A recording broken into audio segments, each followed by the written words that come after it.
Ada lebih dari 7 miliar manusia, yang berarti ada 7 miliar kisah hidup yang berbeda.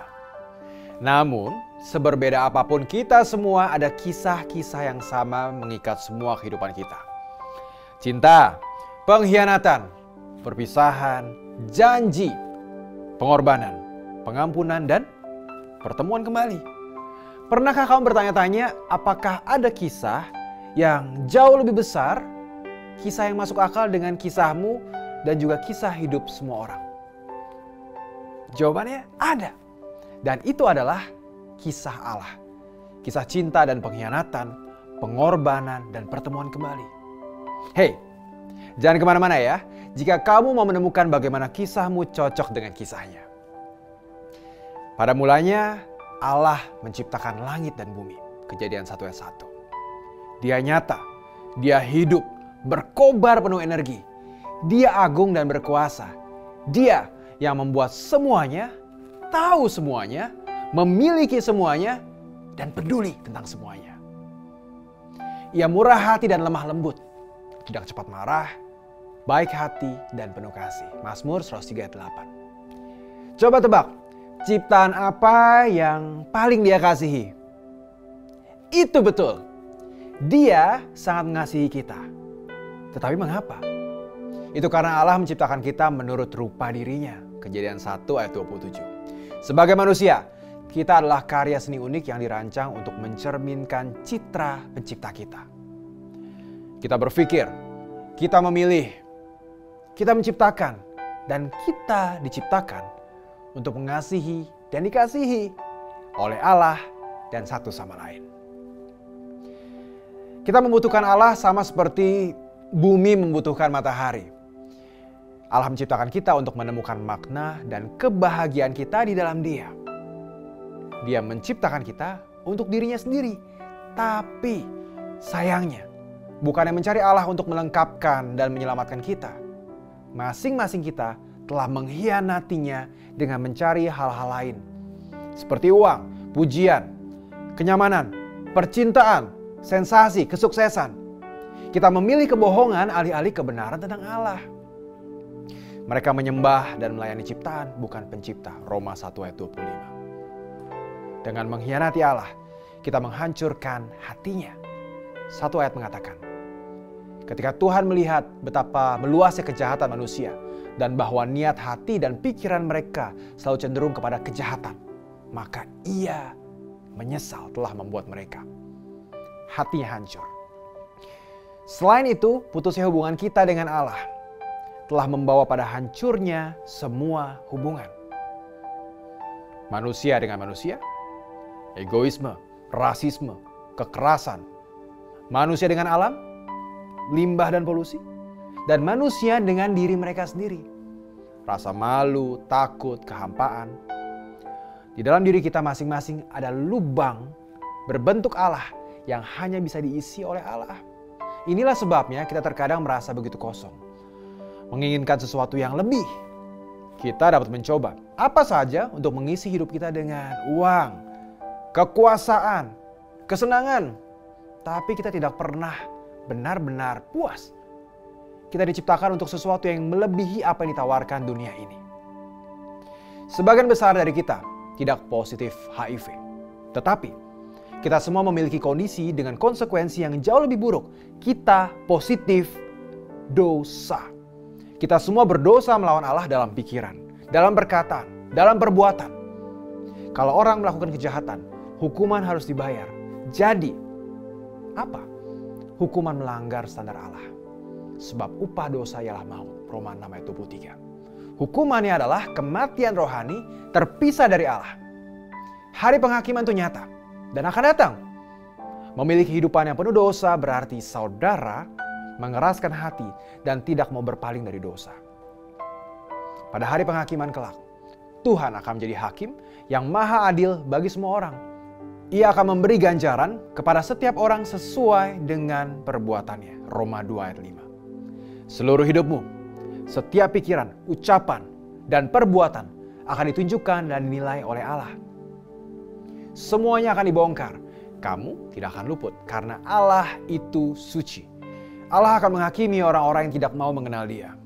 dan yang tidak mau menerima rencananya untuk menyelamatkan mereka melalui Tuhan kita Yesus Kristus. Mereka akan dihukum di dalam neraka yang kekal, dipisahkan dari hadirat Tuhan untuk selama-lamanya, dan tidak pernah dapat melihat kemuliaan kuasanya. Terpisah dari Tuhan dan kemuliaannya, itulah neraka.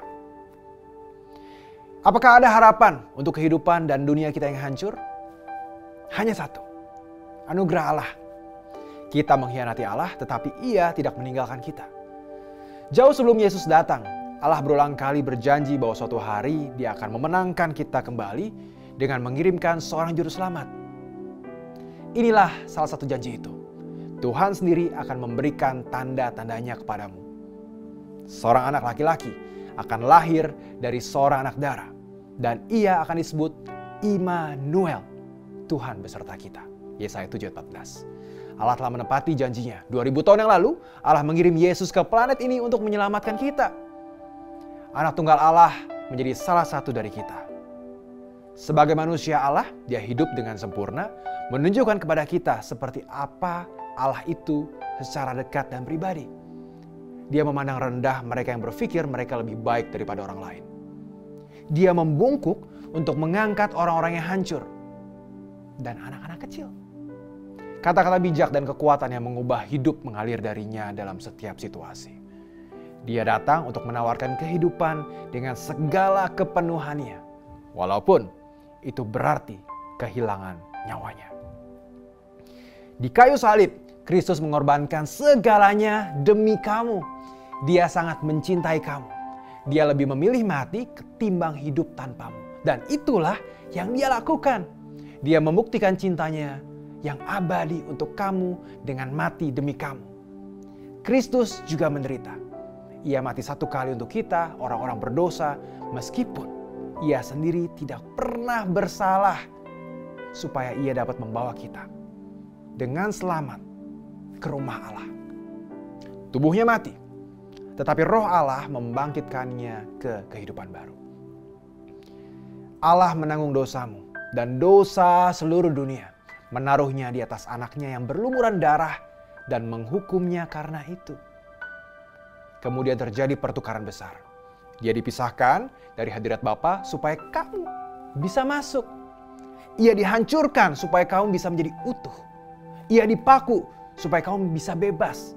Ia dikutuk supaya kamu bisa diberkati. Ia mati supaya kamu bisa hidup selamanya. Apakah kamu tahu apa yang diteriakkan Yesus beberapa saat sebelum Dia mati? Sudah selesai. Apa yang telah Ia selesaikan? Pengampunan dan penerimaan oleh Allah. Kita tidak bisa menyelamatkan diri kita sendiri. Jadi Dia yang menyelamatkan kita. Karena kemurahannya, saudara diselamatkan karena iman kepada Kristus. Keselamatan tidak berasal dari saudara sendiri, melainkan merupakan suatu karunia dari Allah. Agama-agama dengan salah mengajarkan bahwa kita bisa mendapatkan keselamatan melalui perbuatan baik kita. Tidak seorang pun dari kita bisa menjadi cukup baik. Bukan orang baik yang menemukan Allah, melainkan orang yang diampuni. Agama-agama dunia mengatakan, lakukan, lakukan, lakukan. Hanya Yesus yang berkata, telah selesai. Satu-satunya tempat orang-orang berdosa seperti kita dapat bersatu kembali dengan Allah adalah berlutut di kaki salib.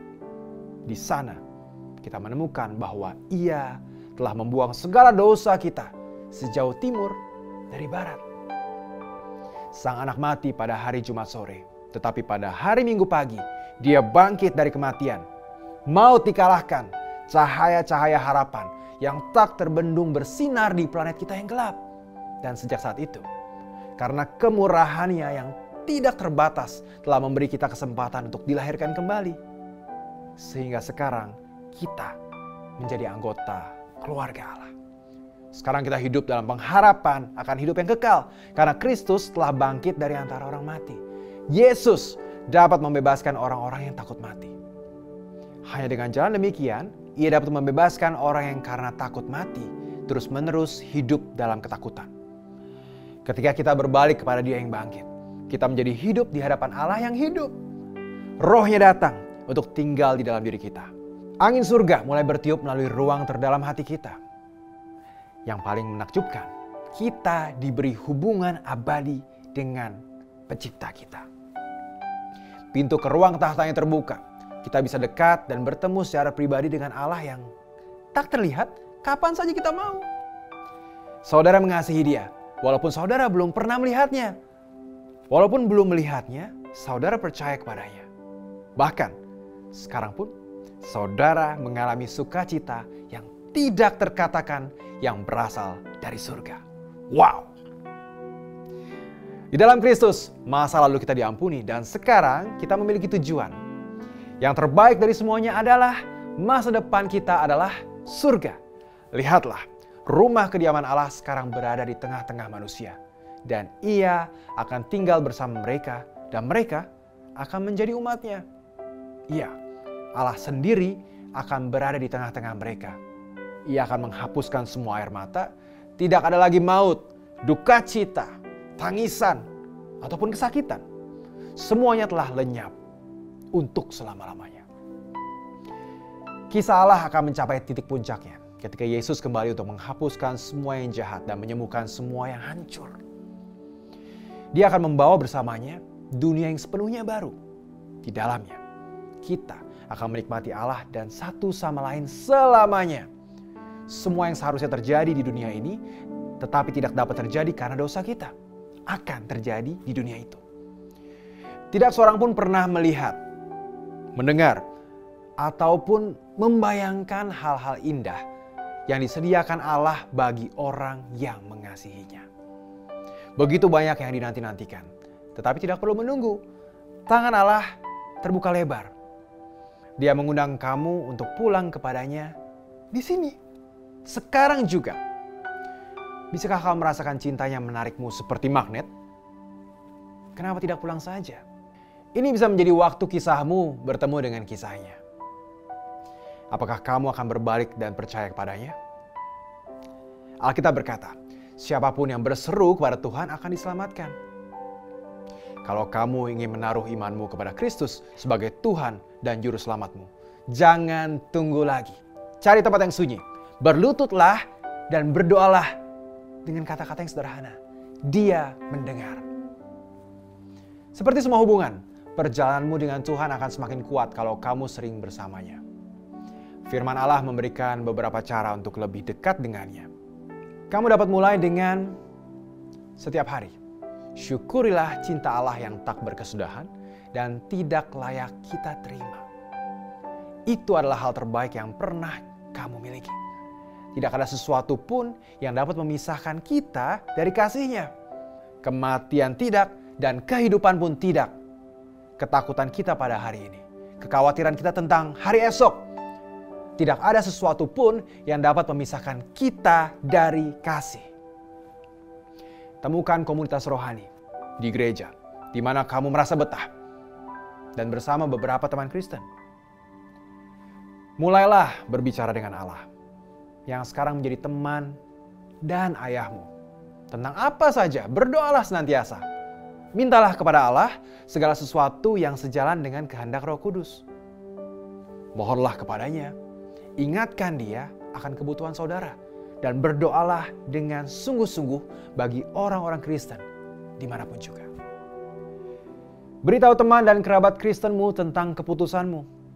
Bahkan, jangan malu untuk memberitahu semua orang bahwa kamu telah memutuskan untuk mengikuti Yesus.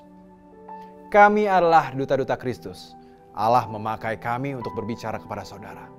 Kami mohon seolah-olah Kristus sendiri yang memohon kepada saudara supaya saudara menerima kasih yang ditawarkan Kristus kepada saudara. Berdamailah dengan Allah.